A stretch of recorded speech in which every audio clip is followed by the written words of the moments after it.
Hello guys, in this video I am going to show you how to add your party itinerary to your calendar on the BACH application. But first I just want to mention, don't forget to subscribe to my channel because at 10,000 subscribers I am going to show you my whole YouTube revenue statistics and growth strategy, how to make money online. Now let's jump into it. First of all, open the application on your phone.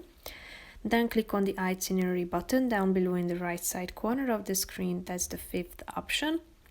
Then go to the top and tap on this more button that can be found in the upper right corner of the screen and click on add to calendar. Select one of these options, Apple or Google Calendar.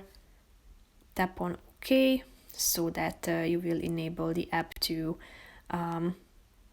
add the events to your calendar. So here you will be able to see it. So basically that's it for this video guys. See you in the next one. Bye bye.